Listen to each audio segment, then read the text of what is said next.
ہمیں تو پھر آتا تھا, ان کو تو بالکل ہی نہیں آتا کیونکہ لکھتے ہی نہیں ہے نا, لکھنا بالکل نہیں آتا, پڑھنا بالکل نہیں آتا. کون سے اسکول ہیں, کون سے ادارے ہیں؟ میں تو آج کہوں گی ہوم اسکولنگ کرائیں بچوں کو, اور بچوں کو مختلف کورسز کرائیں ٹیکنیکل, پٹاخ سے اور مختلف اداروں سے, ان کو ٹیکنیکلٹی سکھائیں, وہ اپنا کوئی نہ کوئی رستہ بنا لیں گے دنیا میں. تو یہ جو ہمارے زوال کی وجہ ہے, علم کا چھوڑ دینا, ریسرچ اینڈ ڈیولپمنٹ کا چھوڑ دینا, ہمیں اس پر واپس آنا ہوگا, تحقیق کرنی ہوگی دنیا میں, ہمیں اپنا آپ جاننا ہوگا, ہر چیز کو جاننا ہوگا.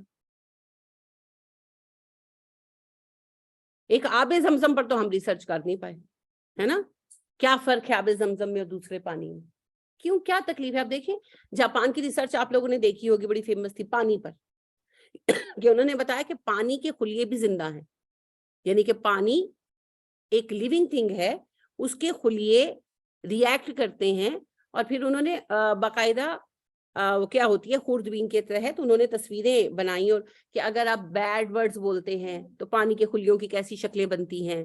ایک گلاس آپ نے رکھا اور اس پہ آپ نے گالی گلوچ کیا, بیڈ ورڈز بولے تو کیسی شکلیں بنتی ہیں, آپ نے اچھی باتیں کی تو کیسی شکلیں بنتی ہیں, آپ نے اللہ کا ذکر کیا تو کیسی شکلیں بنتی ہیں. ریسرچ ہے نا, انہوں نے پورا ریسرچ پیپر ہے ان کا, ڈیٹیلڈ ہے, اور ریسرچ ہے, کوئی کہانی نہیں ہے, چیلنج کی جا سکتی ہے ریسرچ, پیٹنٹ ہے, یہ کھولے اور دیکھیں. ہم آب زمزم پہ نہیں کر سکے, خالی دعوے ہیں جی. آب زمزم میں نبی صلی اللہ علیہ وسلم نے فرمایا یہ پیاس کے ساتھ بھوک بھی مٹاتا ہے, تو اس کا مطلب آپ نے کہا یہ دنیا کا واحد پانی ہے جو پیاس کے ساتھ بھوک بھی مٹاتا ہے, تو اس کا کیا مطلب ہے کہ کیمیکل فارمیشن میں ڈفرنٹ ہوگا نا دوسرے پانی سے, تو پھر پروف کرو نا, پروف کریں. سائنٹسٹ کو چاہیے, مسلم سائنٹسٹ, پر مسلم سائنٹسٹ ہے کہاں؟ سائنس میں لے دے کر 2-4 ٹیچرز ہیں ہمارے پاس. ہاں, آپ لیکن ہمارا بلیف ہے نا, دوسروں کو کیسے بتانا ہے؟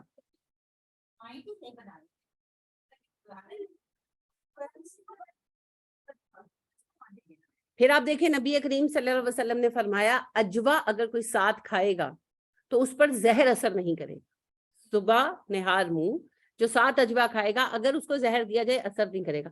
تو پھر اجوا میں کوئی اینٹی ڈاٹ ہے نا بلٹ ان.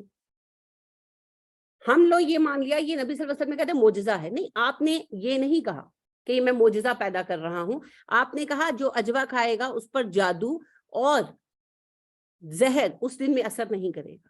اب جادو کو تو ہم پروف نہیں کر سکتے, اس کو چھوڑ دیں, زہر کو پروف کر سکتے ہیں, تو پھر اس میں کوئی نہ کوئی اینٹی ڈاٹ ہوگا, کچھ نہ کچھ ہوگا. مگر ریسرچ کون کرے, راتیں کون جاگے, ہے نا, راتوں کی نیند اڑ جاتی ہے نا. تو ہے بڑا مشہور یونانی سائنٹسٹ ہے, اس نے نعرہ لگا میں نے پا لیا, میں نے پا لیا, بڑا مشہور ہے یونانی سائنٹسٹ ارشمیدس. تو وہ ایک مسئلے پہ سوچ رہا تھا اور اس کو حل نہیں مل رہا تھا, اور وہ سوچ رہا تھا اور وہ سوچ رہا تھا اور وہ سوچ رہا تھا, اس کے اعصاب پہ سوار تھا. تو وہ باتھ ٹب میں نہانے بیٹھا, اور وہ پانی کے ہی اصل میں لیولز پر وہ تھا تھیری اس کی جو ہے, تو وہ نہانے بیٹھا اور اس کو سمجھ آ گئی باتھ ٹب میں پانی کو اوپر نیچے ہوتے دیکھ کر. تو وہ اتنا جذباتی ہوا کہ وہ کپڑے پہنے بغیر ہی بھاگا باہر.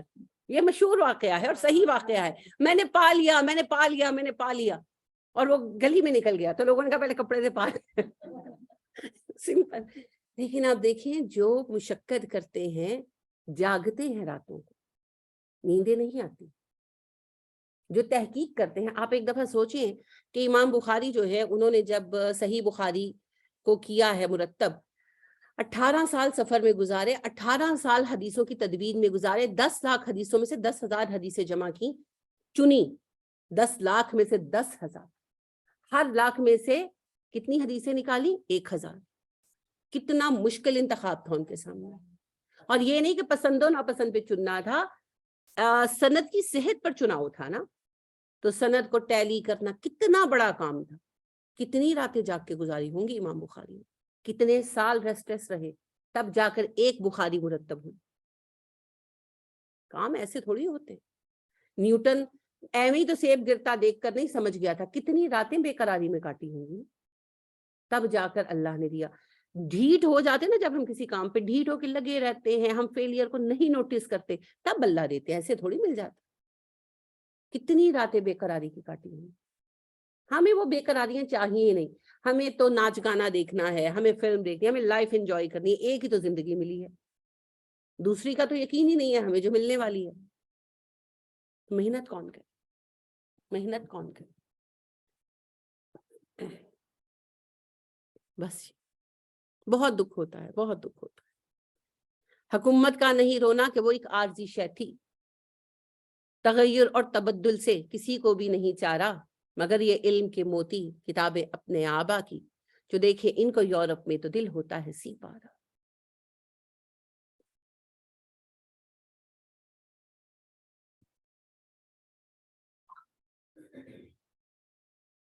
تو جب تک ہم علم کے لیے نہیں جھکیں گے تب تک کچھ نہیں ہوگا. موسیٰ علیہ السلام نے کہا اپنی امت سے، میں تم لوگوں پر ہادی بنا کر بھیجا گیا ہوں. عیسیٰ علیہ السلام نے کہا میں بنی اسرائیل کا چرواہا بنا کر بھیجا گیا ہوں. ہمارے نبی نے کیا کہا؟ حفصہ آپ بتائیں.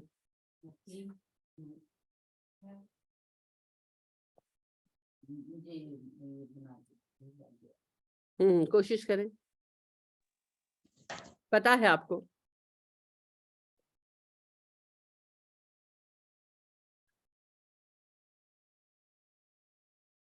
جی ناہید آپ نے کہا تھا. جی معلم، معلم نہیں معلم. انما بعثت معلما، میں استاد بنا کر بھیجا گیا ہوں. تو استاد کی امت کیوں طالب علم نہیں ہے؟ استاد کی امت کو تو طالب علم ہونا چاہیے نا، تو کیوں طالب علم نہیں؟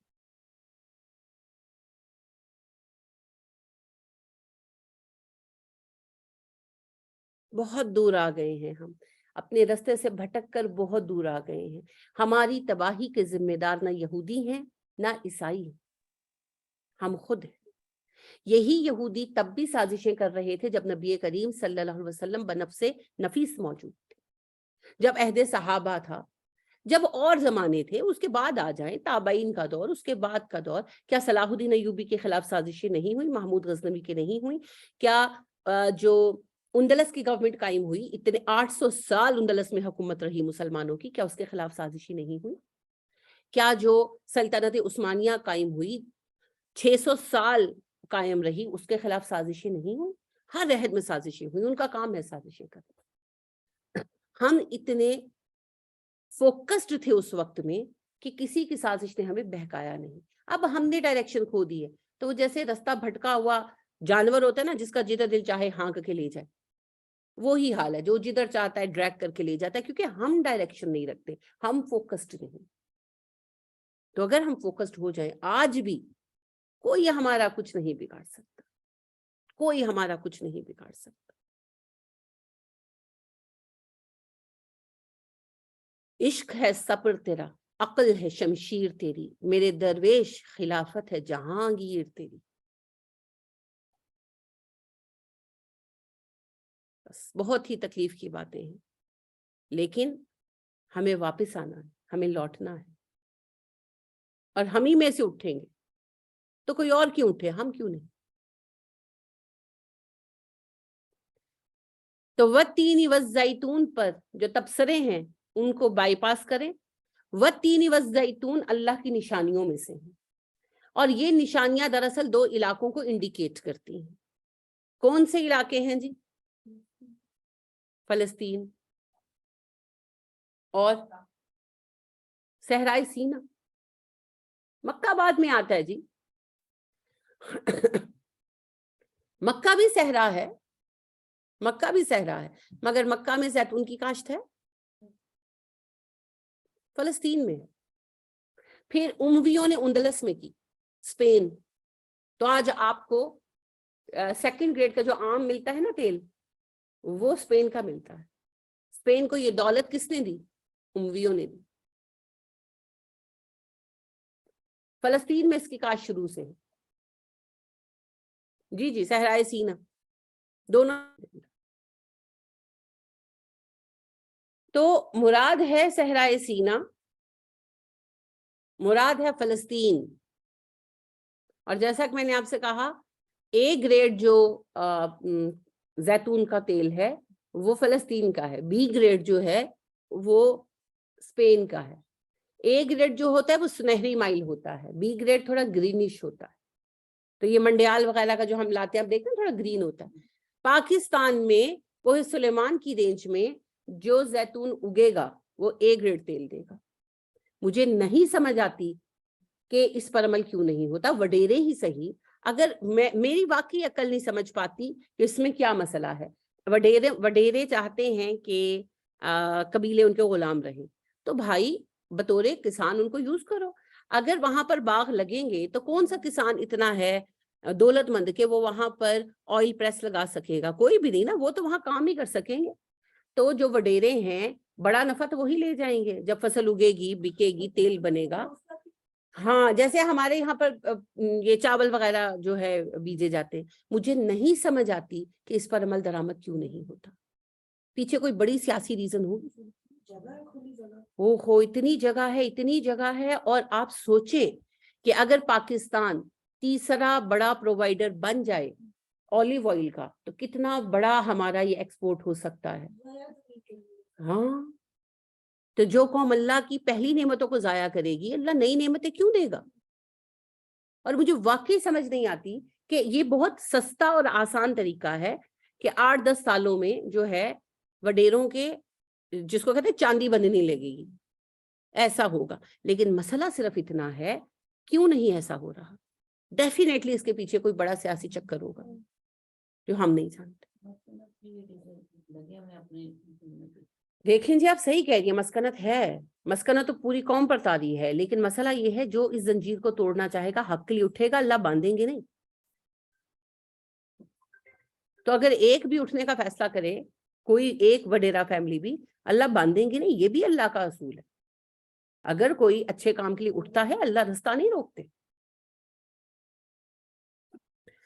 تو بہرحال یہ دو علاقے جو ہیں فلسطین اور صحرائے سینا, آگے آ بھی گیا وطور سینین اور سینا کا پہاڑ, تو یہ دو علاقے آپ کو پتا ہے بنی اسرائیل کی تاریخ کا محور رہے ہیں اور اللہ کے دین کے مختلف ادوار کا شاہکار ہیں اور ثبوت ہیں, لہٰذا اللہ کی نشانیوں میں سے ہیں.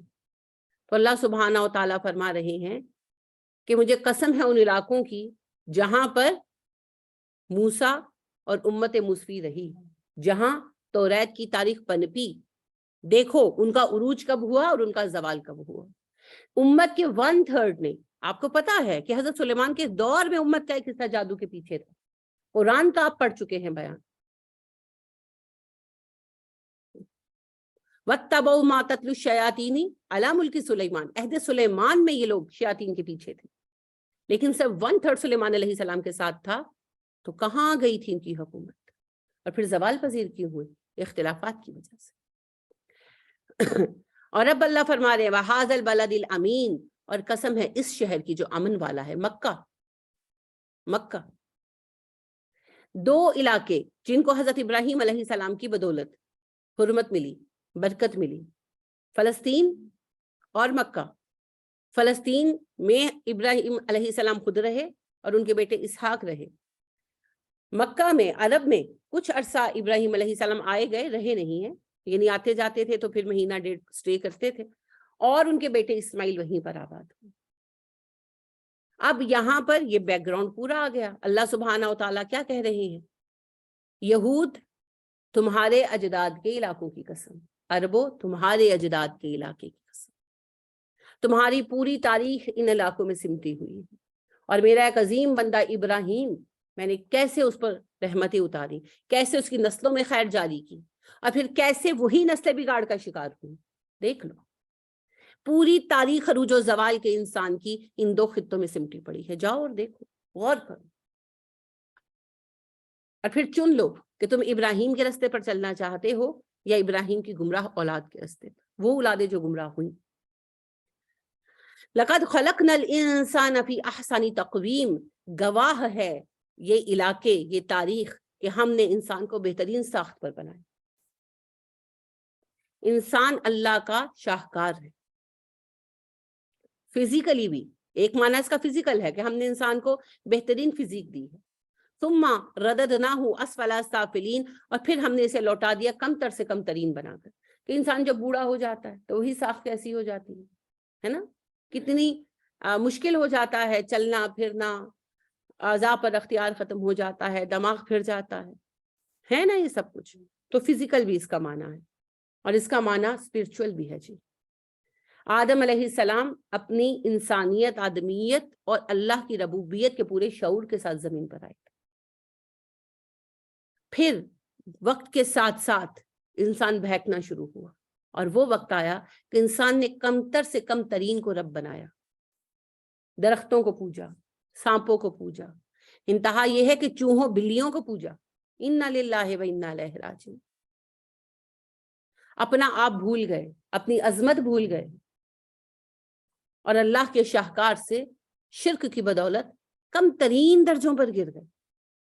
تو ایک گائے کو منتیں کر رہے ہوتے ہیں کہ ہمارا مسئلہ حل کر دیں. اچھا, گائے کا تو کوئی خاص ہی رول ہے شرک میں, ہے نا. بنی اسرائیل کو بھی گائے چاہیے تھی, جو قبطی تھے وہ بھی گائے, ان میں بھی ایک گاڈس جو تھی وہ گائے تھی. بیاہ کرا دو میاں دا. کسی کو خوبصورتی میں کہ تم گائے ہو.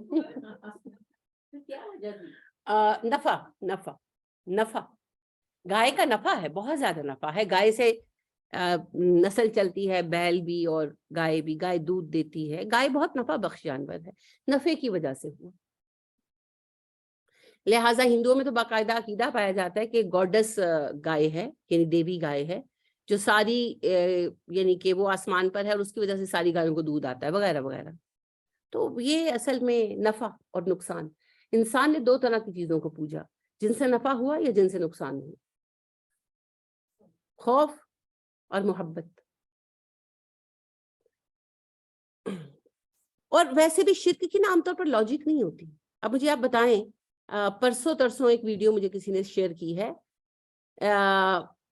شلوار شادہ ڈیرا, انا للہ و انا الیہ راجعون, جس نے منت مانی ہے بابا جی کا قبر ہے, اللہ معاف فرما دے, پتہ نہیں وہ بیچارہ کون تھا کون نہیں تھا.